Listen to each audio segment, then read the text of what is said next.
All right, so here's the majority of my stuff. There's my cooler. I'll take it with me for snacks, food that need to be chilled while I'm gone because it's an overnighter. The trip's like what I did yesterday. Yesterday I did bread for a day since my current company has bread contracts and I have experience. They unfortunately call on me. I will not take that with me, but I got soup, paper towels, because my new company, we changed truck to truck to truck, and truck drivers, in case you guys didn't know, are the biggest slobs in the world, and I'm a little bit of a clean freak. Um, so, Windex, paper towel, logbook. I'd use paper logs my last trip to Ohio. That was really fun. I may or may not have actually fudged it a little bit to, do things, my signed book is legal and accurate. I'll leave it at that. Or it's legal. I take that back. It's legal. Might not be the most accurate thing in the world, but I don't really care. My GPS, just because it's nice to figure things out if I gotta, pull over to stop, even though it's the same route every time. I still have a GPS with me, mostly out of habit, and just to know my ETA. Clipboard. My current company loves paperwork.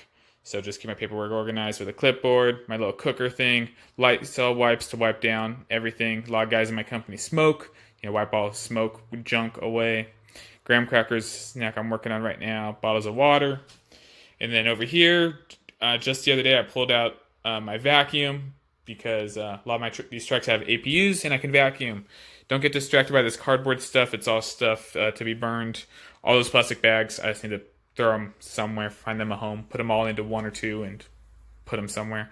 But the cardboard, keeping them inside, so the occasional day there's good weather. For a bonfire, cardboard is in good shape and ready to burn. So don't get excited, or messy over that. But that's pretty much it. Tomorrow, when I get the call that my load's ready, I will take all this stuff, take it to my pickup truck outside, and then go to my truck. So, see you guys tomorrow. Hi, good morning, guys. It's afternoon, actually. It's like 1, I think, in the afternoon. 1:30. Yeah, 1:33. Wow. Okay, just got notified. My load's finally ready. I had to wait a few hours, which is fairly common on these loads that go from dairy to dairy. The dairy that I drive out of, they just get them ready whenever they feel like it. So, it sucks. So anyway, I was watching TV, shutting all my speakers down. I have a couple of Bluetooth speakers for my TV watching. So just wrapping up my ultra loose ends. Got my suitcase packed. Need to grab my bedding for the truck. It's just sitting in the dryer. Load everything in the truck I showed you guys earlier. And head over to the truck. Move into the truck. Give it a wipe down probably because their trucks are always filthy. And grab my load, hit the road. There might be a snag. We'll see how this happens. There's a truck that's been sitting in the yard, but it's been decommissioned due to a driver or someone. It's got a severely dented fuel tank. For whatever reason, that's the truck they gave me. And as of earlier yesterday evening, that fuel tank is still severely dented, smashed. And it's also nosed in. When we park our trucks, we're supposed to back them in, and if they're good to go, nose them in if the shop needs to look at it. And this truck has been nosed in because of the fuel tank issue, as long as I've been working for the company. So I'm trying to get a hold of people, but in the trucking industry, on the weekends, getting a hold of someone is pretty much impossible. So we'll see what happens, but I know at the end of the day, it's my CDL, my license, and if I don't feel safe taking that truck, I'm not going to take the truck. So we'll see what happens when I get there, take a look inside it, and see what's going on. I let them know yesterday. They said they'd double check into it and get back to me, and they have not gotten back into me. But I have been in touch with someone, the night dispatch, involving this truck assignment. The good news is the way the keys are made at this company, they have Macs and Volvos. All the Volvos are keyed the same. All the Macs are keyed the same. They give a driver just one key of each. So I potentially could just take a truck that they didn't assign me, and they can assign someone else the truck that they assigned me and see if he'll take it. Potentially. I don't think I'd really do that, though. Anyway, so as soon as I get everything loaded in my truck, get to the dairy, I will let you guys know what's going on. Alright guys, still at home. Just got my cooler I gotta take to my truck, and then we're out the door. I just got a call from my company and they verified that the truck with the dented fuel tank is good to go. So when I get there, I will go over it with a fine-tooth comb and make sure that it's truly good to go. Yeah, probably go pull up online real quick the things as a driver on a pre-trip, but we have to look over for a fuel tank just to dot my I's, cross my T's. But I don't anticipate any problems. I trust the mechanics at this shop probably more than I've ever trusted company mechanics at any other company I've worked for. And if they've looked it over and said it's good to go, at this point in time, I'm inclined to believe them. So I'm going to shut up and finish getting loaded and hit the road. Okay guys, this is the fuel tank I was talking about. Took the truck for a quick little drive, see if they hit something here, and scratched up the fuel tank. So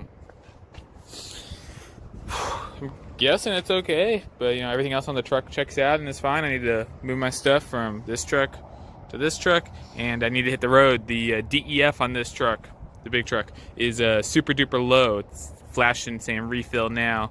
Look at the fuel gauge. I should be able to drive about an hour to Love's in White House, Tennessee, and the fuel itself is only at about half full, and I'd rather get fuel now, and then when I get to Ohio in the freezing temperatures, not have to worry about getting fuel. So gonna get loaded, pick up my load, get going, and I'll probably see you guys at White House. As promised, at the Love's in White House, Tennessee, it just clicked off at 16.1 gallons for DEF. I already topped off tractor fuel, reefer fuel. It's a 3/4 tank. They have people come to all the terminals and dairies that we service and fill them up every couple days. Not really my issue. And it's cold enough, it probably won't even turn on. It's already at freezing temperatures. So probably not a big deal. The reefer says it's at 39 degrees. The temperature is 35 for pretty much everything we haul.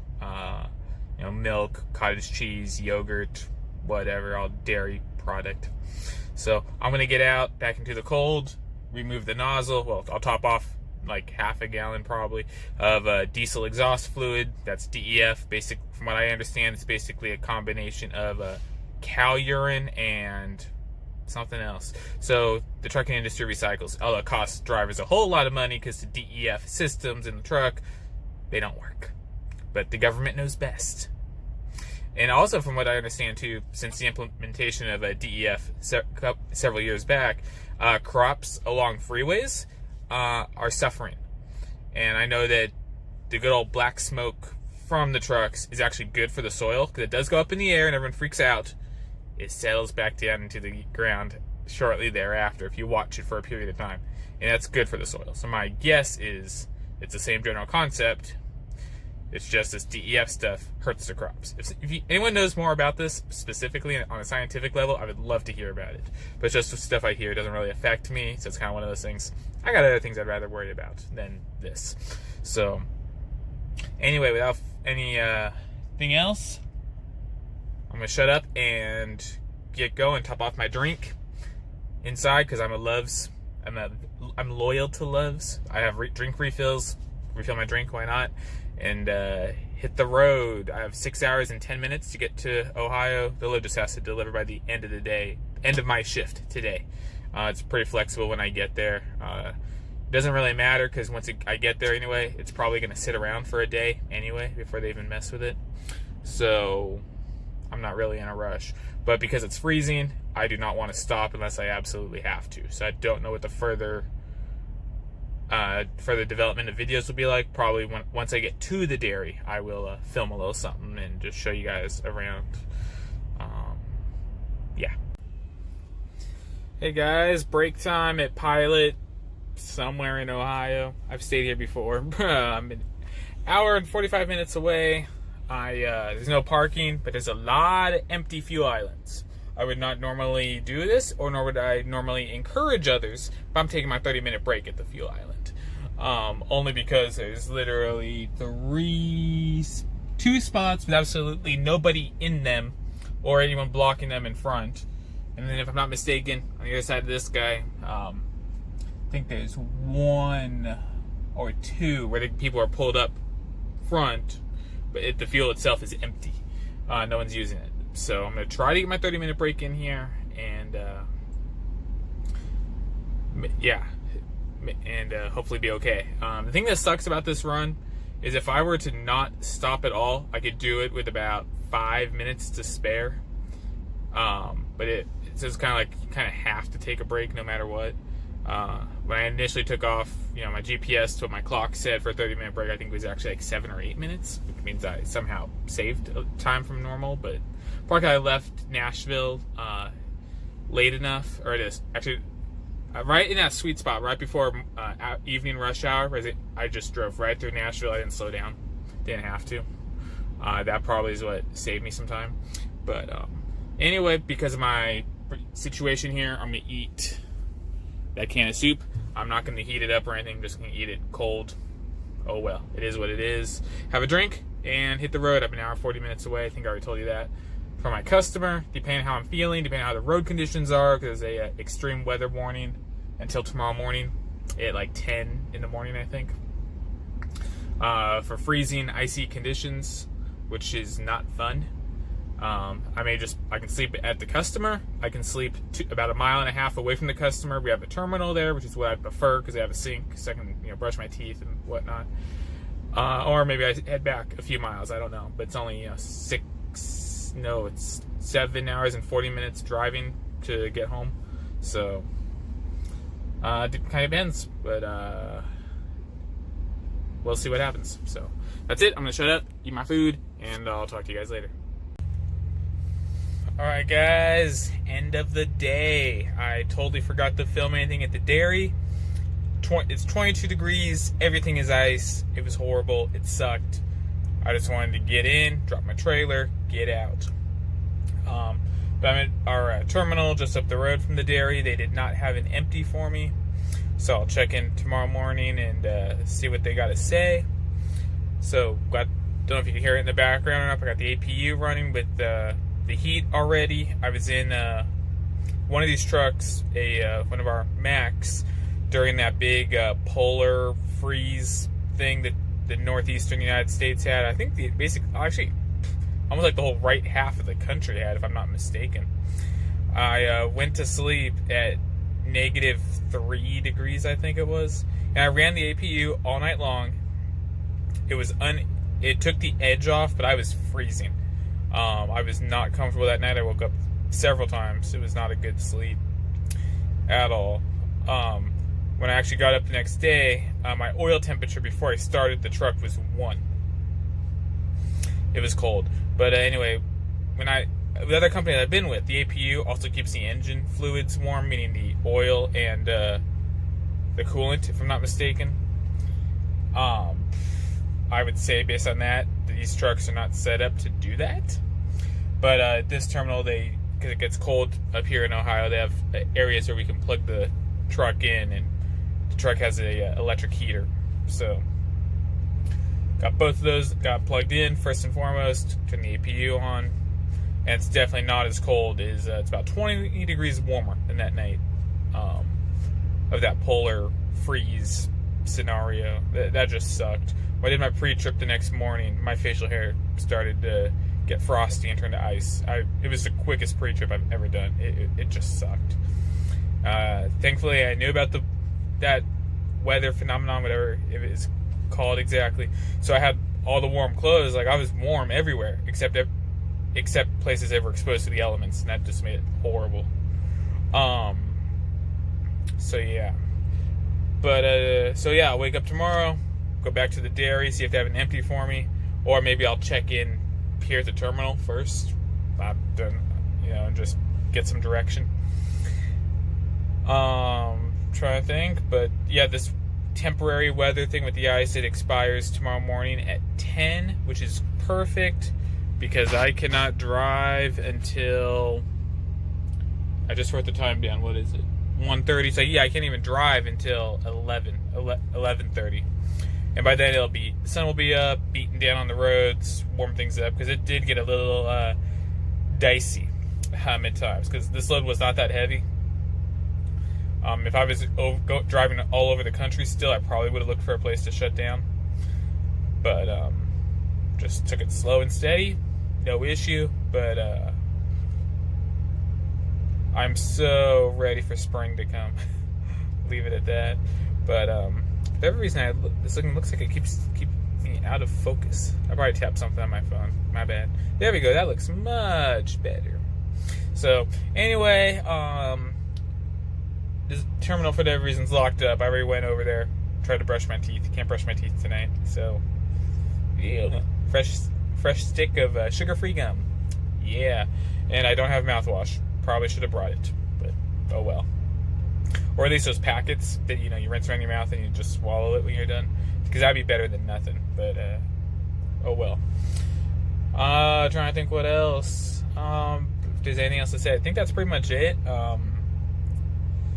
Yeah, one thing that's just on my mind that I can't wait for is for my benefits to kick in. I'm in the midst of a 90-day probationary period before I get benefits, and I was thinking about it on the drive.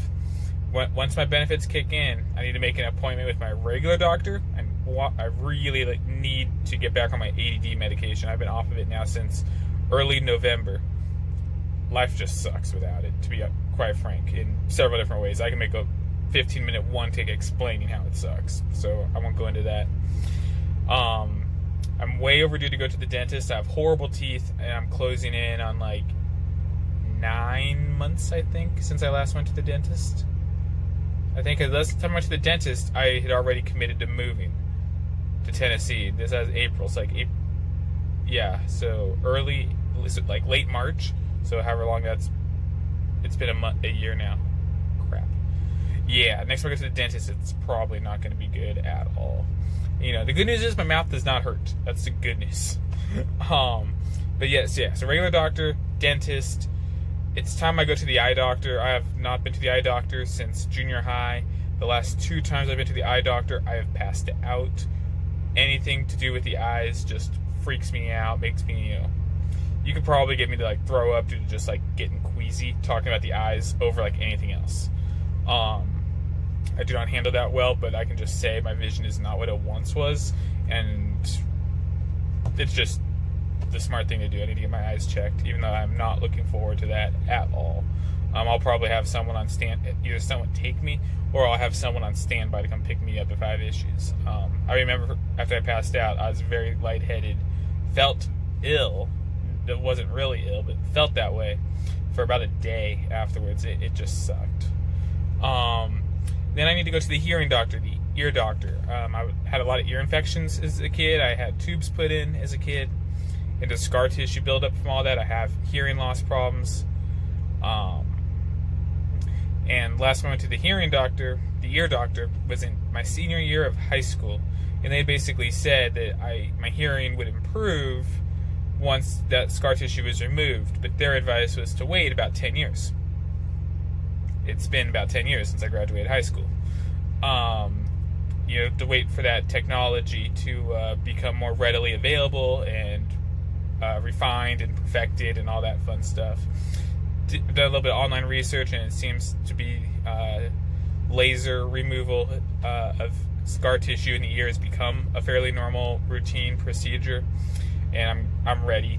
I could say that too in a lot of ways. I feel like my hearing is just from living life is not what it once was. That's something I'm super duper protective about, is my hearing. I've had to explain to my neighbors why I wear ear protection when I'm just cutting my grass. They all think that's the weirdest thing ever, and quite frankly, I've never seen anyone else use hearing protection while running their own lawnmower. I just haven't. So I'm kind of ready to get my hearing reevaluated. So that's what's going on with me. Just been on my mind. So anyway, gonna go to bed, catch up on the NASCAR race today. For those of you who don't follow NASCAR, they raced in Las Vegas. I was at that race, I think, 2 years ago. I did the entire West Coast swing. Oh, that was fun. Went to Las Vegas, had a load to Washington, had a load to Vegas, back to Vegas, then from Vegas down to Phoenix, hit the Phoenix race. The Phoenix race got tense for a minute because I suppose race was on Sunday. I had a load to deliver Saturday night. They would not take me for whatever reason. So I basically told the company, the weekend dispatchers, I'm like, it's pretty simple. You guys can, talk to the customer and I can get this unloaded. Or if it's postponed until tomorrow, I'm going to the race. And then after the race, if you guys want, I'll deliver it and see what happens. That's exactly what I did. Right after the race, it was like 97 degrees. It was hot. It was hot and miserable, but totally worth it. I actually ended up with a tan for the first time ever in my life on my leg that was still visible like 6 months later. And then I went to this customer that historically takes hours to unload. It's just one of those customers. You're going to be there. You can order food. A lot of local pizza joints would bring food to you at this customer. It just sucked. When I delivered their product a day late, or a day later than it was supposed to have been, from when I went on their property till off their property was just over an hour. And my buddy was in town. We went to the race together. And we stayed at the Hyatt. He came, picked me up at my terminal, and this is when I worked for Interstate. And that was a good time. And then he may or may not have. I'll say it now because the company it no longer exists, unfortunately. He did stow away in my truck to go home. The cheapest option home for him, one way, whether it be airfare, bus, vehicle rental. He was looking at no less than like $300. My next load was taking me to Southern California. I was not going home for it, but I told him, like, I can take you to the airport, to the Ontario airport, where all the truck terminals are. And that's exactly what he did. I took him to the airport. He got a rental car to actually get home for him. And that worked out. You guys can tell I have ADD, huh? It's going to end this video like 3 times, and I've just kept going on a story. And then, then I drove around some more, and then came home for home time, went to the NASCAR race in Fontana, and that was really cool. Hit the entire West Coast swing. That was just phenomenal. 3 NASCAR races at 3 different tracks in 3 different states, back to back to back. That was really cool to do. So, won't be doing that this year, or anytime in the future. I do want to go to some races. I know that for this route, I drove right by the Kentucky Speedway, so I'm hoping I could do this route like on a Saturday, and then or on a Friday rather. Then on Saturday on my way back home, there's a Love's truck stop right by the Kentucky Speedway. Park at the Love's and either walk to the track or take an Uber. Walking looks like it'd be about 1.5 miles, so not a big deal. I need the exercise. We have another route that's regular to Lynchburg, Virginia, where I would drive right through Bristol and check out Bristol. So just come going right by the tracks. That might work, but those races I'm 99% sure are not back-to-back. We'll see. I'm actually closest to the Talladega Superspeedway. It's the closest track to my house. The NASCAR races. So I'd like to do Talladega. I was talking to someone yesterday. We both want to go to Talladega, so we'll see if that works. That person lives in North Carolina, so we'll see how that all pans out. But I still have other friends I want to get to races with. So we'll see. Make that one work. But I'd like to get to a couple races this year, just not back to back. So anyway, for reals, this is the end of this clip. Tomorrow morning, check in, go home, start going home. Tomorrow going home is not fun at all. In terms of anything video worthy. So anyway, wow, 12-minute clip. That's it. I will talk to you guys tomorrow. Good morning from our terminal. I slept just over there. Got me it's an empty trailer that needs a service done on the reefer unit part of it. So that's a lot of fun. A company has made a really big deal about its policy. If it has a red tag on it, don't take it, or you'll be fired. No joke, you will get fired for pulling a trailer with a red tag on it. They're making an exception for me. I must be special. It's probably because the trailer is safe to pull, but the reefer unit just needs maintenance on it. So no big deal. Just gotta take it back home, write it up for a reefer maintenance, which is no issue. Just my daily vehicle inspection report, DVIR. Just write it up. Reefer needs service. That's it. And then turn it in with my trip stuff, and they'll get it fixed. Leave the red tag on it so nobody will take it. hopefully, unless they want to be fired, and they'll be good. So, yeah, regarding the weather, when I first looked at the weather for this trip, it was supposed to be like 30 degrees, I think, today. And I figured with the sun being down on the roads, everything should be fine. I wake up this morning, it's like 17 degrees. I look, and the high for here and the high for home they're both below freezing. So it's going to be another cold day of driving from Ohio down 71 to 65, I-65, and then I-65 down to Murfreesboro. So, yep. That's pretty much it for the morning. Slept okay last night. Not the greatest sleep ever, but that's fine. I forgot my pillow. Don't know how I forgot my pillow, so I think that may have been part of it. But, yeah, and then also I teased you guys a little bit. I plugged my truck in here like normal, the coolant temperature, the needle hasn't moved at all. From moving over where I parked to here, it hasn't moved, which is expected. Coolant takes a minute to get warm. Trains. Anyway, the oil temperature though was only like 30. It was cold. I was surprised. I had been told by one of my driver mentor people, run your truck until the engine oil hits 100 and then leave.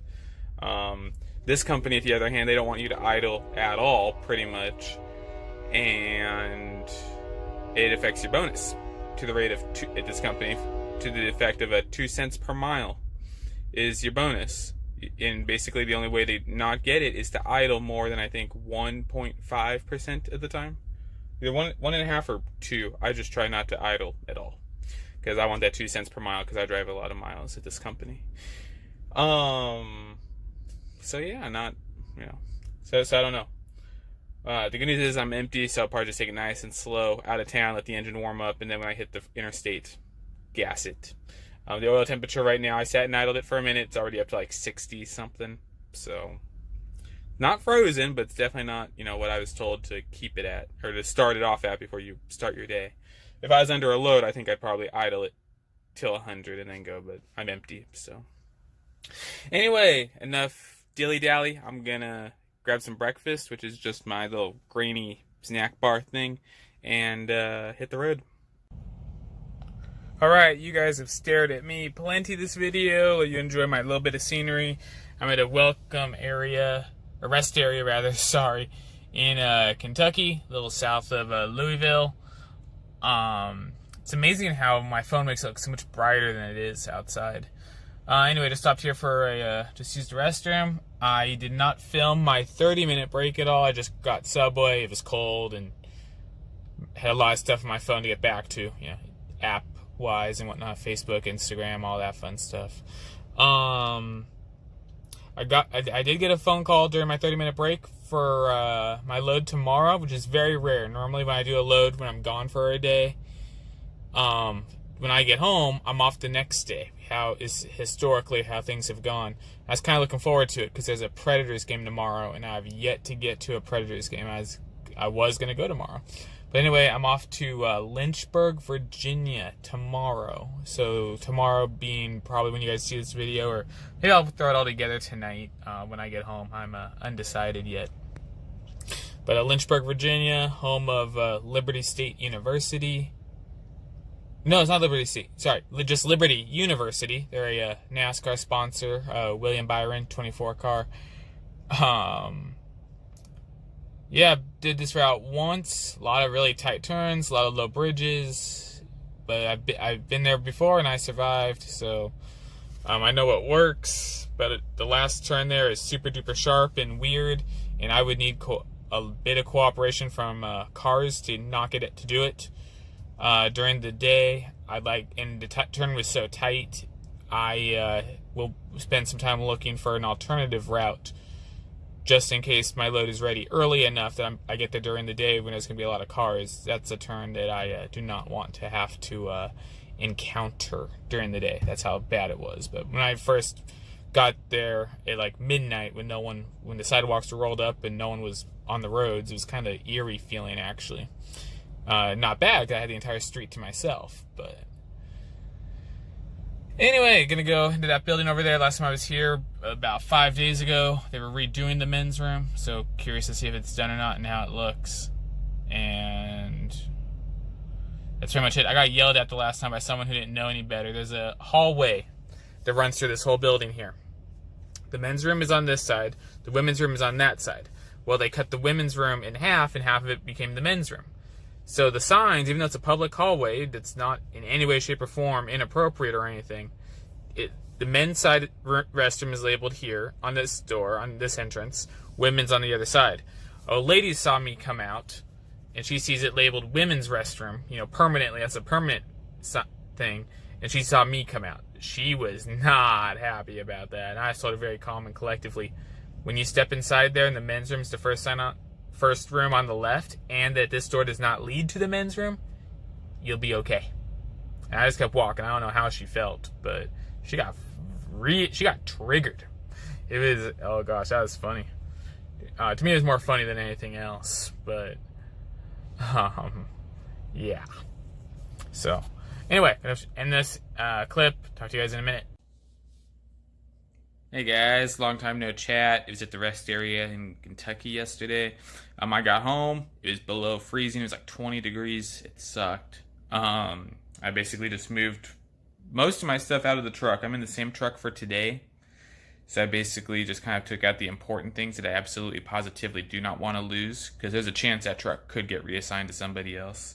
Then the few things that's, I could lose, it's not a big deal, I left in the truck, just less stuff to move over. But came home, slept, my load is ready, I'm gonna get going. I'm not in a huge hurry at the moment, but I don't want to waste much more time, if that makes sense. I've already wasted quite a bit. This load I'm going to today, next video, I think I'll video this one too. Tight turns, a lot of tight turns, and it's just easier later at night when I get to the dairy if there's no cars in my way. So that's the advantage of going in late. There's really only one really tight turn, but there's really like 2 or 3 tight ones, if that makes sense. So anyway, thanks for watching, guys. Hopefully this becomes a new normal, 1 or 2 trips a week. If you guys have any ideas how I can make them more interesting, things you guys want me to show, let me know. I would appreciate that. So thanks again for watching. I'll talk to you guys later.